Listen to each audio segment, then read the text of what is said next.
Just showing up. Honestly, yeah, just I'm gonna knock him out. You know, he has a lot of flaws in his defense, and I'm gonna expose him. You know. He always training for something like this? Obviously, smaller guy. How was this in the training aspect, Jake? Yeah, there's a lot of punching down, practicing, hitting below my knees, and a lot of speed. He warming up. We're now. sparring. That's what we need. We're sparring. Warm up. Some 8-year-olds. I got the 8-year-olds in there. If I find out anything, I'm gonna beat your ass and I'm gonna beat Jaden on Love ass. On my mama, I'm gonna beat both of y'all ass. On my mama. And he laughing. He laughing. Jake Paul and Gervonta Tank Davis just gave us a verbal slugfest that might have been better than half the fights this year. To be honest, like, I have beef. I'm not a traditional boxer. If someone has beef with me and they've shit about me and they've called, said things online and criticized my career, let's run it, bro. I'm old school. Like, I'm not a traditional boxer. I just want to fight people and them up. So at the end of the day, if he's gonna talk shit about my career, I don't care about weight, spectacle, WWE, whatever anyone wants to say.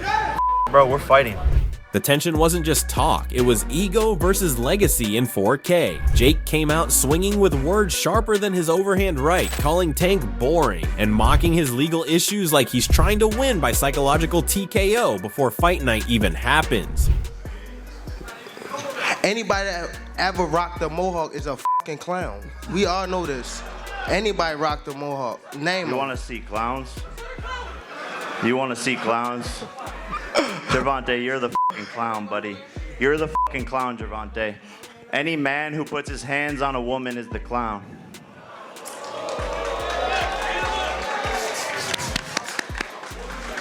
I got you a poodle. Now, okay. But the crazy part? Tank didn't flinch. You could see that silent smirk, the kind that says, I've seen scarier dudes than this in Baltimore parking lots. What's wild though is how Jake's energy keeps flipping between promoter and predator. 1 second he's cracking jokes, the next he's dead serious, saying he's gonna expose holes in Tank's defense, like a guy who just spent the night studying his opponent's nightmares. My headspace that I'm in now is way better than what I was before, and that's the only thing that mattered to me. He's going to underestimate me. Bro, you took a knee in the last fight. Like, you should have got 2 points taken off, He's bro. not even listening. You're always in your head. Like, at the end of the day, he thinks that the speed is going to make a difference. It's not. He has a lot of holes in his defense. No one has ever pressed him. You shouldn't put a fighter on. And you're going to see me knock this guy out. That's how I know you're not a real fighter. But here's what nobody's talking about. Tank's calm isn't weakness, it's evolution. He's not that wild, reckless kid anymore. He's locked in, studying film, letting Jake talk himself into a storm he won't be able to escape. You can tell Tank's treating this fight like a science experiment. Measure, time, detonate. Jake might have the YouTube muscle and the weight advantage, but Tank's got timing that doesn't miss. Jake crossed the line too close. He was like in his chest. He was in his chest, and that's why Tank was like backing off. And I seen that, I said, okay, it glimpsed the Tank still in there, you get what I'm saying? So when I seen him, cross that threat, I said, hey, back up off of me, because last fight he was too friendly with Roach. The fight will be contested over 10 3-minute rounds, and when Tank and Jake enter the squared circle to go to battle, they will be wearing 12-ounce gloves. This isn't influencer versus boxer, it's discipline versus delusion. And if Jake really thinks he's baptizing Tank with those smaller gloves, he might want to say his prayers first. And right after Jake Paul and Tank finished lighting up the internet with that verbal firefight, we got the legends, Andre Ward and Roy Jones Jr. stepping in like the wise uncles who pull you aside at the cookout after you've been talking too spicy. Jake Paul is good enough where people say, oh, he's terrible. Jake Paul is not a world-class fighter. I don't care how a person feel about that. Fighters that started in their formative years, like we did, 8, 9, 10, we got too much time in. Jake will never catch up to that. He'll never catch up to that. We just got too much time in. Yep. Ward basically said what a lot of us have been thinking, but we're too afraid to admit. Jake's good enough to make it interesting, but he's not built from that same cloth as Tank. The man said Jake's never catching up, and he's right. You can't fast track a childhood full of beatings from the gym's meanest guys by buying a Lambo and sparring 3 times a week. I've always tipped the hat to him because he is in the gym with a real boxing team. I know the BJ Flores, J. Leon Love, and a few others. He got in there, and he's got real fighters in there. He's getting the black eyes, he's getting the marks. He's trying to become better, and he's respectable enough where if you foolish, you can get knocked out. You can get hurt with that right hand. But what Ward did give Jake credit for, and I respect this, is putting in the work. He's taking punches, earning scars, and not hiding behind camera edits. That right hand? Yeah, it's real enough that if Tank gets careless, Baltimore might need to send an apology letter to YouTube HQ. But then Ward hit us with the real talk. He said Tank's been fighting big dudes his whole life, so all that weight class talk, out the window. And that's facts. You can't scare a guy who's been sparring light heavy since his teens. But Gervonta has been fighting bigger guys and sparring bigger guys his whole life. That's what people don't understand. They keep talking about weight classes are there for a reason. That's true. But some guys, and I said this about Crawford, some guys been beating up on big dudes for a long time. They've been sparring light heavies and heavies for a long time. This ain't nothing new. Now it's different, right? In a real situation like this. Still, Ward took a little jab at Tank's mindset, said he hasn't heard him talk about legacy in a long time. And you know what? That stung a little because he's right. Tank's been all about smoke, not history. But maybe this Jake Paul fight is exactly what he needs. Not for belts, but for pride. Because if Jake somehow makes this close, oh boy, the internet's gonna melt faster than Roy Jones's punch reflex when TikTok came out.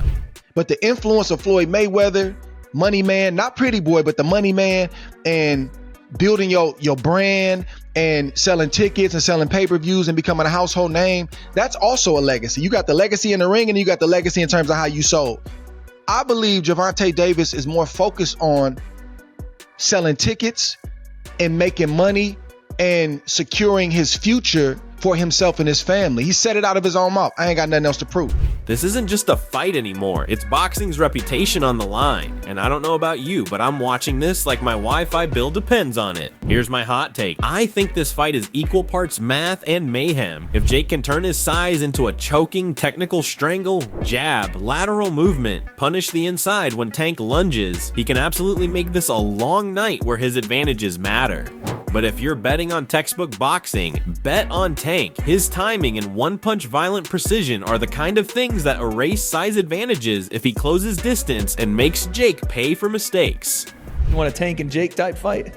Nah, that's theirs. Let them have that. What do you think about that? You think Gervonta has a better chance of knocking Jake out than Jake has a chance of knocking Gervonta out? Well, I'll tell you this, man. From the height difference, Gervonta gonna have to hit him on the low blows and the belly button, bro, because that's all he gonna reach. But I get it, man. You got kids, you got a wife, or a baby mom, whatever it is. But, you know, you gotta make your money, yo. You gonna make your money, you gonna call it quits. And, you know, I don't blame you on that part, you know. And Jake Paul, you know, do what you gotta do. Don't get knocked out and keep it cool.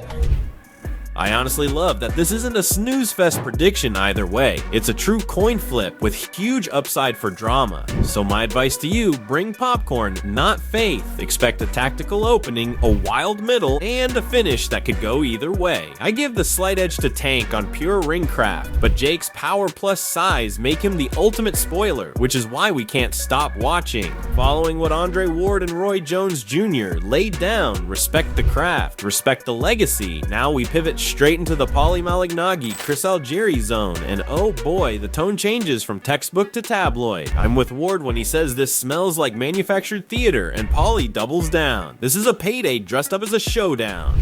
Gervonta, I don't know. What if Jake him? You know, Jake's a big guy. I don't know if Gervonta stood next to Jake. Jake's a big guy. Yeah, he's a big dude. And Gervonta is small even by lightweight standards. Right. So it is a little bit of a David and Goliath fight. It's just, you know, the David character in Gervonta is much more skilled. But I guess there's that's the thought process. As far as what it does for boxing, well, absolutely nothing. We see the same playbook, hype reels, weight games, exhibitions, and you've got to ask who actually benefits. Jake? Absolutely. He's the promoter, the headline, the variable that turns eyeballs into cash. Tank? He's the title holder walking the tightrope between legacy and ledger. You and I can love the drama, but we both know when a fight leans more towards spectacle than sport, the sport itself pays the price. Now let me be blunt, Chris calling this a cash out route is a hot take I'm ready to sign. If you're Tank and you want a payday before walking away, I won't judge the math, but the optics are brutal. A world champ in exhibition mode versus a bigger guy turned celebrity boxer looks to the casual fan, like the end credits rolling on a real competitive art. You have played both sides of it, Paulie, about who has more to lose in this fight. If you had to make a pick, who to you has more to lose? The big Jake Paul, who's not particularly skilled, or the smaller and very skilled Gervonta Davis, who's facing a bigger guy? I think Davis is more to lose because he's the bona fide world champion. I don't care if he's much smaller. I think Jake Paul has sort of plateaued as far as where his boxing is concerned. It's rather low level. Yeah. He's big, he's physical, he's strong, he can hit. So there is that risk. Still, don't sleep on the actual risk. Size and power aren't cosplay, they land. My prediction, this is a transaction disguised as a fight. Big promo, bigger undercard, and a PR battle afterwards no matter the result. We're watching commerce and combat collide. Bring your opinions, not just your popcorn. Here's the spicy take I've been saving. I think this fight is less about proving who's the better boxer and more about who walks away with the story they want. Jake wants legitimacy, Tank wants cash, and maybe a clean exit, and that tension makes it must watch. If you're into drama, you'll love the chess of weight, gloves, and psychology. If you're into purity, you'll cringe at the exhibition label and the matchmaking math. Davis can still punch a lightweight, can he drop a heavyweight? You know, there's a lot to gain there, right? If Davis knocks the answer is yes. If Davis drops Jake on his ass, as much as Davis is the one with more to lose, it's still a highlight moment. A visual that will stay forever. Yeah, but if you get dropped, even if you're smaller, you're still a world champion, multiple weight class. My money's on Tank. If this turns into real rounds, timing and one-punch violence don't retire because of a paycheck. But Jake's size and confidence mean a highlight reel moment is honestly plausible either way. Bottom line, we're getting a spectacle that could accidentally produce a legendary moment, so watch with your eyes open and your hot takes ready. So here's the bottom line, Jake Paul versus Gervonta. Tank Davis isn't just a fight, it's a full-blown circus, chess match, and payday all rolled into one. Jake brings the hype, the size, and the YouTube energy. Tank brings the craft, the timing, and the kind of knockout power that makes grown men blink. Who wins? Honestly, that's the fun part. It could go textbook if Tank's disciplined, or it could explode if Jake lands one of those rare, chaotic shots that break the script. Either way, it's drama, it's spectacle, and it's exactly the kind of fight that makes you stay glued to your screen. We know that the risk is a big guy that big hits you, you're probably going down if you're a small guy, if he hits you clean. So we know the risk, but how does it look to the public eye who don't understand that? You know what I mean? The public. So there is a lot to lose, though. There's a bit to gain.